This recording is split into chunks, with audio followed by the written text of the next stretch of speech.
Welcome to 5 Minutes with KeRusso as we continue our journey to hear what Jesus actually says about being one of his disciples, one of his followers. We're about to take the next step, and I'm going to tell you on the front end, it's a scary step. It may be a step that some of you are going to say, whoa, I don't want to sign up for this. I'm not going any further. If that's the case, I want to encourage you. It's worth it. It's worth it. Take the journey. Keep moving forward.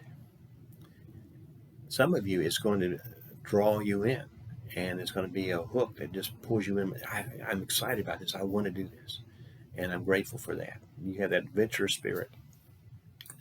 You're going to have other things that are going to intimidate you on this journey, on this adventure, but this one might be the one that something just draws you in even more. Well, what am I talking about here? I've asked you to read Matthew's Gospel. And we've identified some markers in Matthew's Gospel, what I call bookends.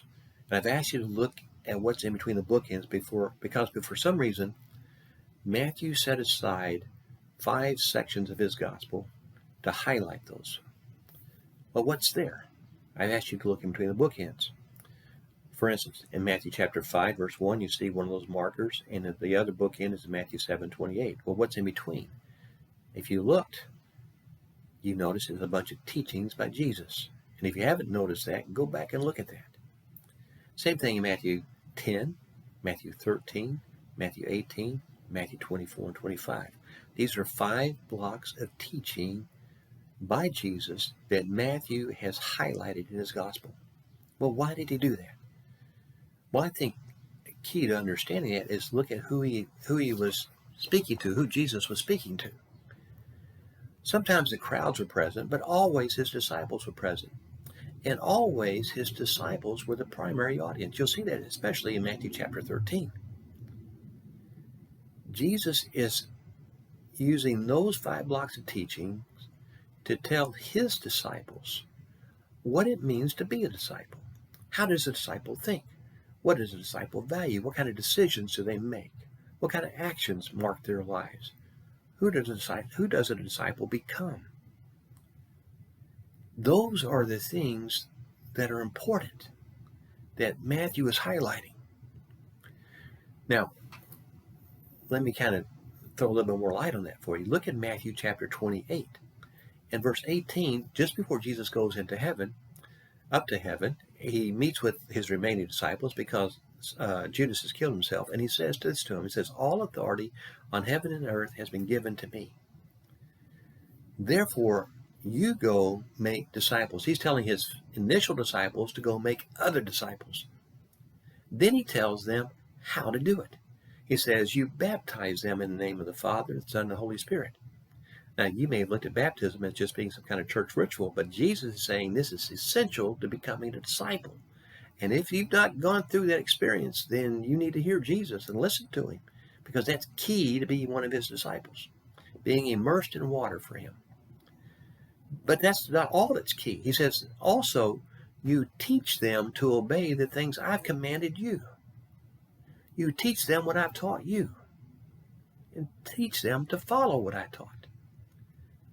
And so we're going to go to those 5 blocks of teaching to listen specifically to what Jesus said about being a follower. Now, there's other places in Matthew's Gospel where you can read Jesus giving other teachings, and those are just as important. But we don't oftentimes take people to these 5 blocks, Matthew 5 through 7, 10, 13, 18, 24, and 25. That's where we're going to spend some time here on this channel. Because here's the deal. We may have been busy making disciples in churches, but we may not have been making the disciples that Jesus wanted. We may have been making disciples of churches, not disciples of Jesus. Followers of churches, not followers of Jesus. All of us know people, have met people who reflect their church very well, but don't reflect Jesus at all. They're very involved in their church. They give a lot of money to their church. Their blood runs whatever color that church happens to be. They don't reflect Jesus very well. Being a church member is not necessarily the same as being a disciple of Jesus, a follower of Jesus. That might be scary for some of y'all who've been growing up and living in churches your whole life. Others of you may excite you because you see that and you recognize that.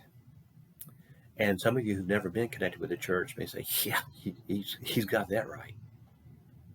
But here's the deal. If we're on this adventure, we all understand how important it is for us to become disciples, become followers of Jesus, and not just settle for being members of some church somewhere. So we're calling you into this journey, into this adventure, okay? We're going to start focusing on these sections of Matthew's Gospel.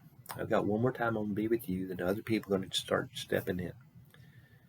I'm throwing out on this Instagram post every day, the belonging not place, some additional thoughts for you to think about that can help you on this journey.